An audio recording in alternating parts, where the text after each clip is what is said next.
pessoal, tô aqui de volta, segundo dia aqui na Espanha, trabalhando num curso maravilhoso. E nesse curso maravilhoso a gente tem aprendido muitas coisas com pessoas dos Estados Unidos, do Canadá, da Inglaterra, inclusive do Brasil. Duas pessoas que vocês é muito conhecido, o Luiz Rod, que é do Rio Grande do Sul, de Pelotas, um cara muito bacana, e o Paulo Matos, que todo mundo conhece do livro O Mundo da Lua.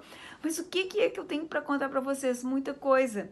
Que tem muita gente que tem déficit de atenção e nem sabe que tem. E a vida vai se embolando.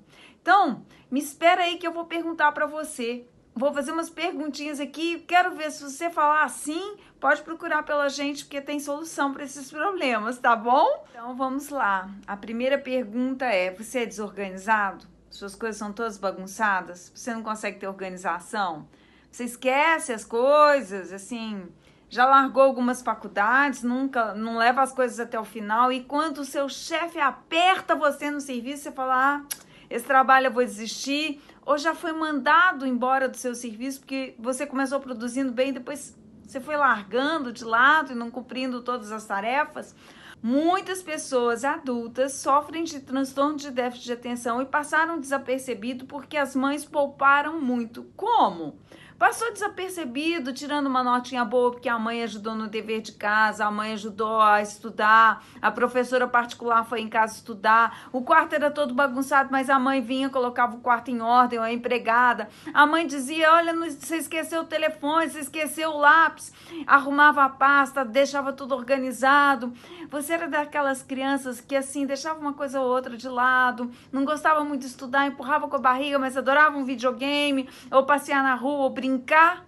Pois é, pode ser que você esteja enquadrado no transtorno de déficit de atenção. Não falei tudo, não. Você é daquelas pessoas que não consegue fazer uma dieta porque é totalmente desorganizado. Na primeira semana vai no supermercado, compra tudo certinho, passa uma semana, já tá fazendo uma zona, não comprou a comida que tinha que comprar, aí vai no primeiro lugar, come o sanduíche, come a coxinha, desorganiza tudo outra vez, não é capaz de fazer uma merendeira e fica sentado no sofá falando: meu Deus, todo mundo é magro, eu sou gordo, vou comer o sorvete mesmo. Isso também tem déficit de atenção. Você também é daquela pessoa que bebe a cervejinha de noite para descansar, para relaxar, para ficar bonzinho, ou a maconhinha assim todo dia, de base, ou é daquelas pessoas que já desistiu de muitos empregos.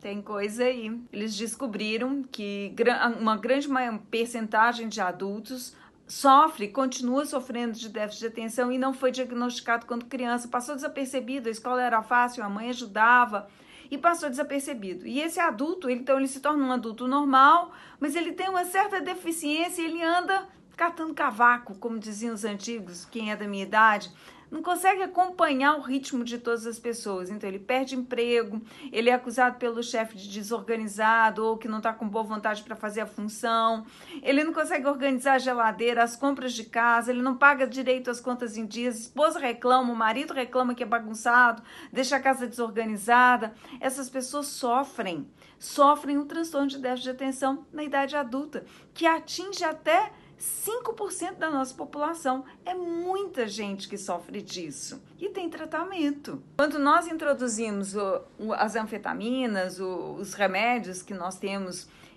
de déficit de atenção em algum adulto, porque ele tem um quadro de ansiedade com tique, com nervoso, com obesidade, com muito tabagismo, ou muita bebida, ou muita maconha, nós introduzimos esse tipo de medicação que é dado para o déficit de atenção para crianças. E outra coisa, não faz mal para o cérebro, viu? Fazer bem. Nós vamos melhorar uma outra coisa, nós vamos melhorar a qualidade de vida, fixar no emprego, fixar no namoro, casar. Vocês sabiam que o índice de divórcio, de término de namoro é muito maior em pessoas com déficit de atenção, porque elas não conseguem sustentar uma relação, elas não se organizam para nada. No trabalho a mesma coisa, nos estudos a mesma coisa, na vida inteira a mesma coisa. O remédio pode funcionar muito bem nesses casos. Portanto, ter déficit de atenção quando adulto é muito pior do que tomar a medicação e se tornar uma pessoa que consegue terminar as tarefas e ter uma vida mais saudável. Segunda coisa, fizeram uma comparação do cérebro e com as pessoas que sofrem de déficit de atenção com demência. Está muito mais ligado ter demência com quadros de déficit de atenção.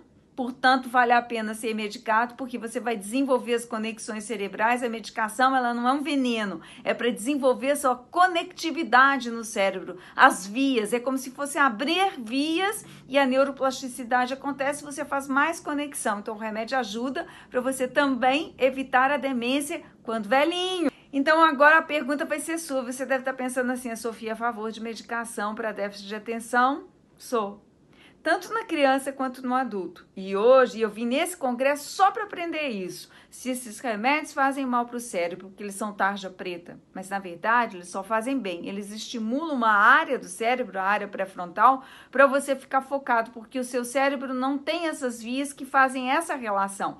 Então os neurocientistas atuais estudaram e viram que quando a pessoa toma esse tipo de medicação, ela consegue fazer a interligação mais rápida no cérebro e desenvolver as tarefas que para uma pessoa que não está enquadrada no 5% é normal e ela faz. E você está em desvantagem que tem o déficit de atenção. Você que sai perdendo a sua vida, que perde a qualidade e você se sente com uma autoestima baixa. E ainda por cima não tem uma vida feliz ou não ganha o dinheiro que gostaria de ganhar. E claro, eu não sou só a favor de medicação, remédio. Eu acho que se você fizer uma ótima combinação de meditação, remédios, yoga, exercício físico, alimentação correta e tudo mais, você vai sair ganhando. O problema é que a pessoa com déficit de atenção, ela desiste de tudo. Ela começa tudo e desiste de tudo. Então, se você dá para ela fazer meditação, ela desiste. Ela faz uma semana, acha lindo e para. Se você dá para ela a tarefa dela ir na ginástica toda semana, ela começa e para. E aí, nós precisamos fazer uma diferenciação. O adolescente, em geral, ele começa as coisas e para. O adolescente, em geral, ele não termina as tarefas todas, ele é irreverente. Mas quando ele vai se tornando adulto, ele passa dos 17 até os 25 anos, quando ele entra nos 25 anos, ele começa a ficar organizado, a levar a vida a sério, a fazer os deveres, a ter as suas tarefas totalmente cumpridas. E nós vamos fazer a diferença entre uma pessoa adulta com déficit de atenção e uma que não tem. Uma cumpre as obrigações, a outra não cumpre as obrigações. Aí eu que estou pensando que você vai perguntar assim, Sofia tá falando tudo isso porque tá influenciada, porque foi num congresso médico e aí os médicos influenciaram a opinião dela. Não, gente, eu vi pesquisa, eu não sou tão influenciável assim não. Eu gosto de ver pesquisa, eu sou uma pessoa da ciência, eu sou médica, eu gosto de ver ciência, eu fui ver a neurobiologia, eu vim estudar a neurobiologia, a transformação de um cérebro com a medicação e o cérebro que não tem medicação. O cérebro medicado, ele fica muito melhor, ele desenvolve as vias e tem mais conectividade e, portanto, ele vai desenvolver a neuroplasticidade, vai ser um cérebro que conecta melhor. Aquele que não desenvolve as vias vai cada vez atrofiando mais, vai ficar pior e vai ter uma vida sem graça e até com dificuldades muito grandes em várias áreas de todos os dias. Essas foram as minhas dicas por hoje, tá bom, não é mesmo? Amanhã eu dou mais dicas para vocês, tá? Beijão, amanhã tem mais.